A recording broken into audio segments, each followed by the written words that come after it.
Now, Elon Musk is no longer hosting a question and answer session with Twitter Incorporated employees this week, since he isn't taking a board seat at the social media company. The world's wealthiest person was scheduled to join Twitter chief executive Parag Agrawal for an Ask Me Anything meeting with Twitter staff after the company announced last week that Musk had acquired a stake of more than 9% and would join the board. Now, this simple question sparked a lot of discussions online, with many people wondering if Musk is right about Twitter's decline. After all, Twitter has been struggling to grow its user base and engagement levels in recent years, and this according to some analysts. Now, the Tesla CEO sent an offer letter to the company Wednesday night, and according to the filing, quote, "I invested in Twitter as I believe in its potential to be the platform for free speech around the globe. And I believe free speech is a societal imperative for a functioning democracy," he said in a letter he sent to Twitter.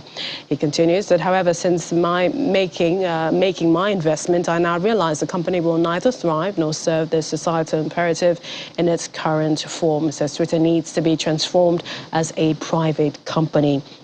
Well, the letter was addressed to Brett Taylor, the chair of the Twitter board, not CEO Parag Agrawal, who assumed that title last fall.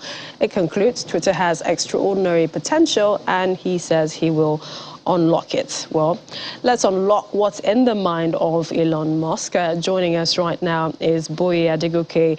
He's the Senior Program Manager, Paradigm Initiative. He joins us virtually. Boye, thank you for joining us on the program. Thank you for having me. All right. First, what's your thought? I mean, the significance of this offer for Twitter and for Elon Musk? Yeah, I think that it's an interesting development, and especially when you look at it from the argument of what that means for freedom of expression. Given the role that Twitter as a platform particularly has played recently, as a platform that a lot of people are seen as a go-to platform where they can express themselves. Even for those of us in this part of the world, there is this belief that government has taken over every other platform of expression. It's only social media platforms that allow people to express themselves as freely as possible. And when you list each of those social media platforms, I think Twitter will rank as number one, as that platform that, in my opinion, people have chosen to use, especially for political expression, for expressing concerns about governance issues, etc. Now that the richest man in the world arguably has shown interest in buying that platform, his argument is that he's interested because he believes that the platform is no longer veritable for affording users the right for freedom of expression. While if you look at this on paper, it looks like, yeah, it's trying to do something which is good, but then you also have to then begin to consider the fact that to what extent does the value of even Elon Musk himself align with the free speech that he claims he wants to protect by buying Twitter? I mean, there have been allegations even against him in terms of not, allowing contrary opinion in his private organization. So how can Elon Musk uphold free speech when even in his own private dealings he is not known to be somebody who is open to contrary opinion? So, but that is left to be seen. I think what this tells us again is for us to ask ourselves the question that, are we going to continue to depend on private platforms such as the Twitters of this world as the veritable platform for expression? Because what is happening is a conflict between business and public interest. If you look at Twitter has almost become a public interest company in terms of what it does for the people, in terms of ability of people to express themselves. But again, it's still a business, no matter how you look at it, because there's a lot of money involved. Look at the amount of money Elon Musk has even, offered to buy Twitter for. There are people on the board of Twitter who are saying that Twitter is even worth more than that. So you can see that it's a balance between business interests and public interest. And in my own opinion, whether it successfully buys Twitter or not is not really for me the key conversation. The key conversation for me is that whether we are going to continue to rely on such private platforms as the only veritable means for us to be able to really freely express ourselves. And when you say that, you're also looking at the markets, especially in Africa, and then, of course, Nigeria, and the number of people using that tool. How do you think that we should react in these parts to what appears to be happening to Twitter with this? And that's on the one hand. And the second thing is, do you think that his bid would be accepted at the end of the day?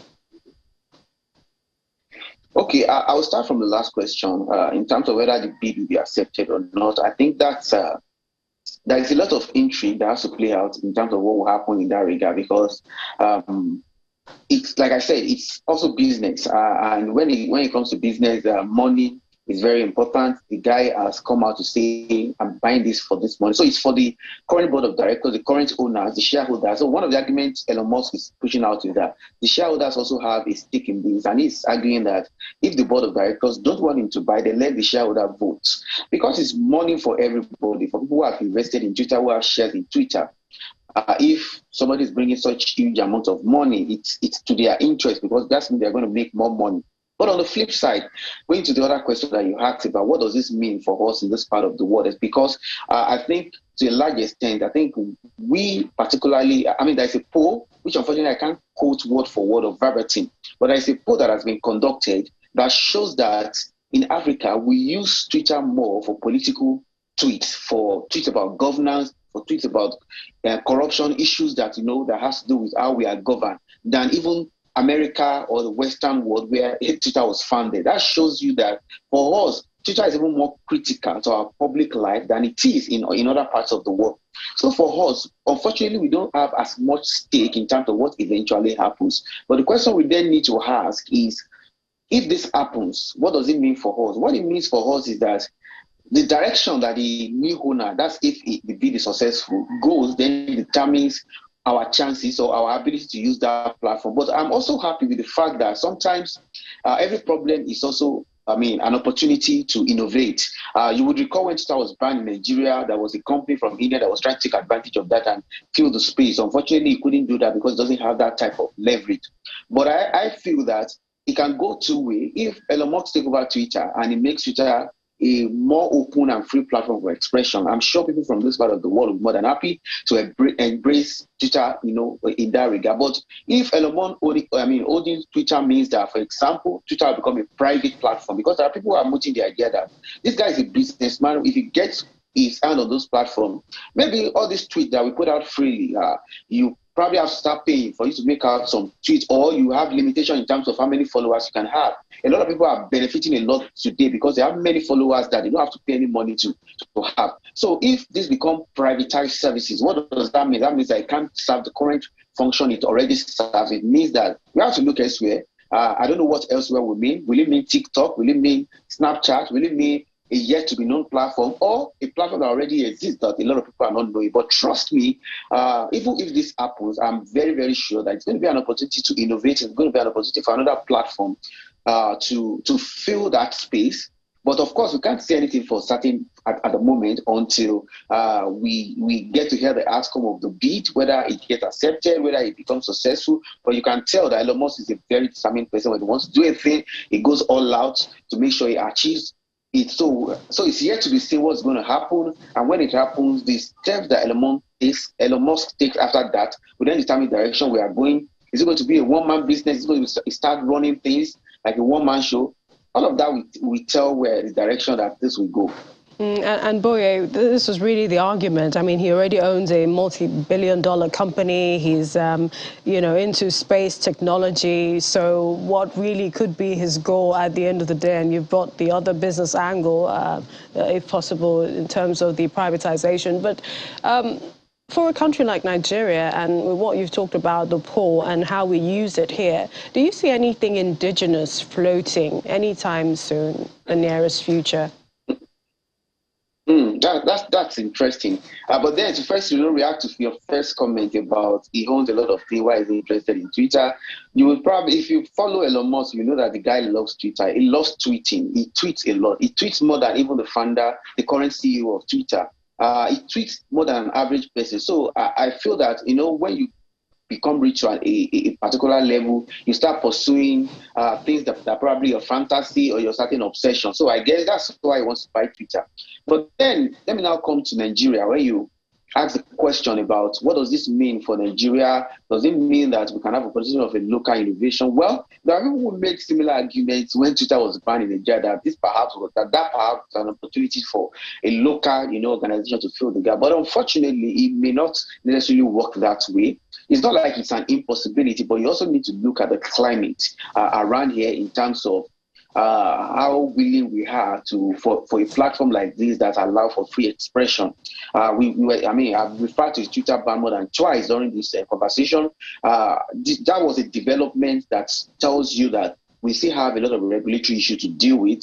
Our attitude to innovation is not encouraging because in this part of the world, you almost have to pander to government for you to be able to get anything done. And that gets me worried in terms of our ability to innovate locally. But what I cannot rule out is the possibility of a Nigerian, coming up with an innovation like this. What I can't then guarantee is that has to happen necessarily locally. I mean, the world is a global village. So I don't rule out the possibility of a Nigerian coming up with ideas because I believe in the ingenuity of Nigerians' ability to do this. But they will need a better regulatory environment for it to thrive, because before Twitter thrived in other parts of the world, it first thrived in the US. So we need a space that allow for innovation, that discourage stifling of free voices, that allow for that encourage new ideas for that to thrive. And if that's going to happen, I think Nigeria needs to switch things up in terms of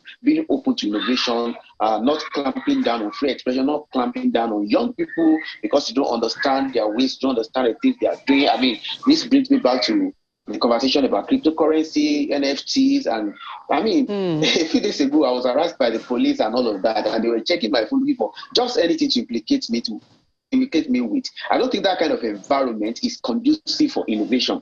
So that's the problem that I see, because if you look at some of the innovative companies that has emerged out of Nigeria in recent times, and I'm talking about tech companies, it's only a matter of time before they get sold to some interest outside Nigeria. So I believe in Nigeria can do the magic, but I don't believe that the regulatory environment here can really be the space where that will happen. So Nigeria can start something, and perhaps with foreign help, we can fill the gap. But if we want to have the kind of impact that Twitter is having, then we need a little less of government trying to clamp down, trying to control everything.